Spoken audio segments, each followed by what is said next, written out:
What's up, guys? My name is Adam and this is Brookman Finance. Over the past couple days, a lot of people have been talking about, oh man, I wish I could have got on GameStop a couple weeks ago when everything started rolling. But if you're like me, there's a lot of us out there. We have full-time jobs. We have full-time lives. We don't have a lot of time to spend doing research. That time is very limited. So we have to make the most of the time that we have. So today I'm going to give you some of the options. It's just a tool to put in your toolbox. You don't have to like them, but I'm going to give you several options that I use to try to stay up to date on trends and what is going on in the market, and I'm going to provide those resources to you today. Yes, I know I sound terrible, but mainly because I have been yelling at my computer and Robinhood for the past couple days. They had the nerve, I'm still bitter. They had the nerve to side with those shorty McWiener dicks. Yeah, I said it. And save them money and take ours? Hashtag robbing us. Good luck with that IPO, Robinhood. I know that's not what we're here to talk about, so I will refrain from going on a rant. But I'm still pissed. I'm not going to entertain the idea that you don't know what's going on with GameStop and the subreddit WallStreet Bets. I'm sure you've heard about it in the news. If you don't know exactly what's going on, there's plenty of information out there. But that's not the story, I think. I believe the bigger story is how it has changed the game for good. We're no longer operating the same way moving forward. What I mean is hedge funds and these huge institutions, they can't not take pause whenever they get ready to short a company. They have to take pause and second guess themselves now because, well, a group of people on Reddit rose up in solidarity and started pushing back against the man. Just a few weeks ago, I think not even a few weeks ago, a few days ago, the subreddit WallStreet Bets was around 300,000 people, and now it's pushing, from last I saw, was 7 million people. Just that quick, people jumped on this bandwagon because they like the idea of everybody teaming up and taking on these Wall Street giants. And it's continuing to grow. So these communication forms are going to become very important, I believe, moving forward in the future in the way we do business with the stock market. If you don't think these institutions are going to be monitoring these chat rooms like crazy, you're out of your mind. Be expecting the spam and the bots in everything. Now, Reddit should be an obvious place to go. If you haven't joined up, then make sure you go do that because they're getting tons of attention. So there's really not a lot of need to go into explaining what Reddit is at this point. My God, I don't think. So we're going to move on.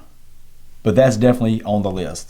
A lot of people have still never heard of Discord, although many of you have. And if so, just stick with me through the Discord. We're going to go through it quick because the last couple things I'm going to talk about, there's a good chance you've never heard of or thought about doing.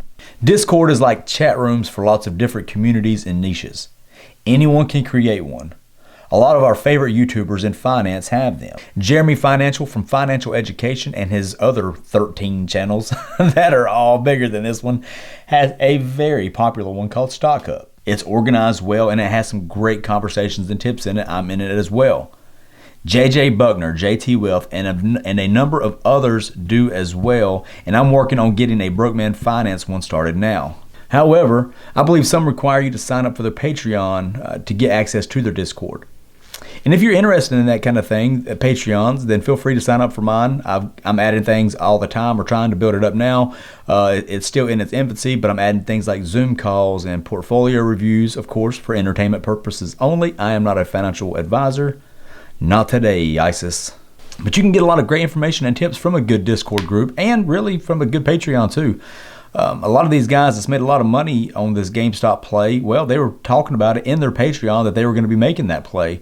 That's where a lot of people will go and show you their daily stock buys and option plays. That's one thing that I do is that's where I put all my option and stock plays.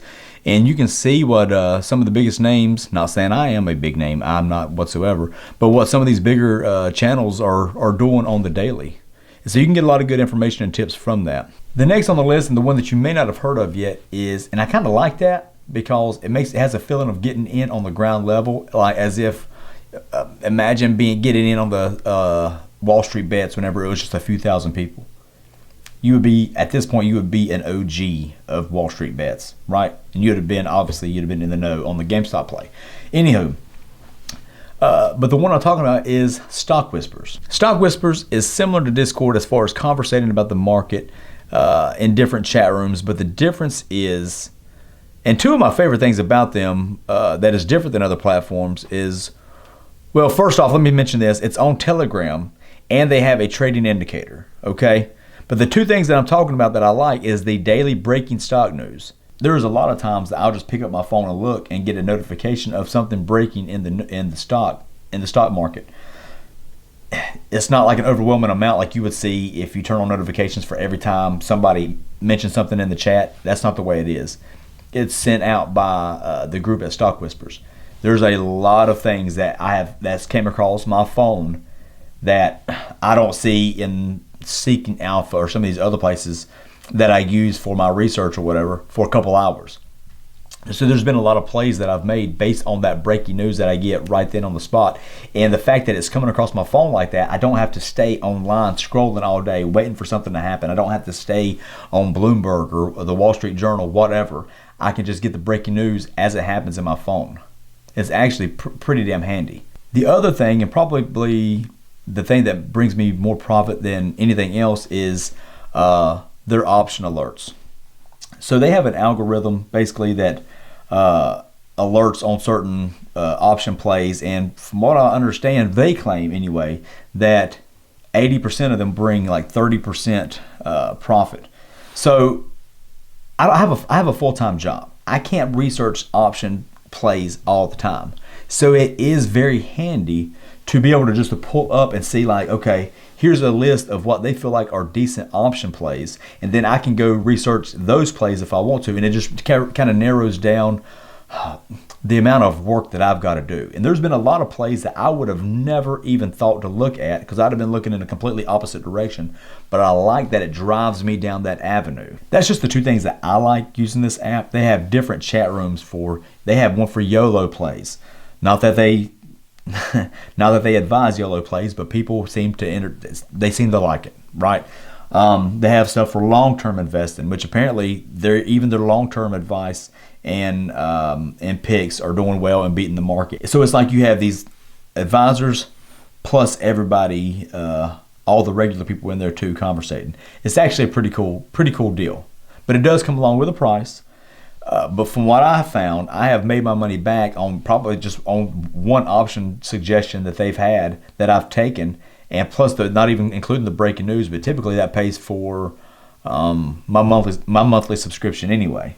And I'm not even mentioning really the indicator and all the other stuff they have going on. And like I mentioned, it's in its infancy, so they're continuing to build the platform out. So it's actually a pretty cool deal. And if you're skeptical about it, they give you a 10-day trial period, and so that in that 10 days you will know if it's for you or not. You'll 100%, you'll either, if you can't figure out if you like it in 10 days or not, then you're probably not even using the platform. Go check them out and let me know what you think. They could be the next Wall Street Bets, who knows. All right, now for the stocks that are actually in my portfolio. How do I keep up with all the company news going on all the time with all the stocks that I have, all the companies that I'm holding? Not that I'm holding an enormous amount. I try not to, just for this specific reason. If I have too many companies, I can't keep up with them legitimately. And there are often times you may see all of a sudden a stock plummet. And if you would have been up on that company, you'd have known that some bad news was coming or just happened and been able to save some money by getting out of that position. So this is what I do. And this is pretty damn simple. I go to Google Alerts. Now, I typically include the actual word stock in the alert, such as Apple stock or GameStop stock. Otherwise, you could be inundated with a lot of news that's just irrelevant to what you're looking for. This way, all your portfolio news gets sent to you on the daily. Now, sometimes that may be too much, and it's up to you how much you want to read, but at least you're getting the latest news affecting your company. So let's say I wanted to find AbbVie. Let's say I wanted to get AbbVie news. I would just type in AbbVie stock. And then every day, Google is going to search the most recent news and send it to me in my email. That way, I don't have to look up stuff on each company. I can just look in my email. Boom, boom, boom. There's all my companies. I may pull up one article each. I may or may not read every single company, but at least I can look and see. I can pick and choose on the daily the news that I want to read about all of my companies, so I can stay as informed as I possibly can. That has paid off tremendously. I have made a lot of moves based off those alerts, whether it's around earnings or whether it's around just acquisitions, bad news, CEO changes, that kind of thing. And this comes in really handy if you're a passive investor.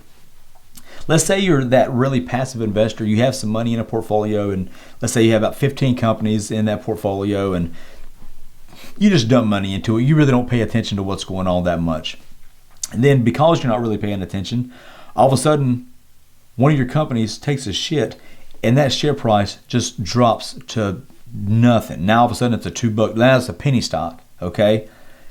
But if you could have been getting those news clippings sent to your email, maybe, just maybe, you would have read a headline that caught your attention, and you would have clicked on it, and you'd have read what the incoming bad news was, and you could have got out of that position and saved yourself a lot of money.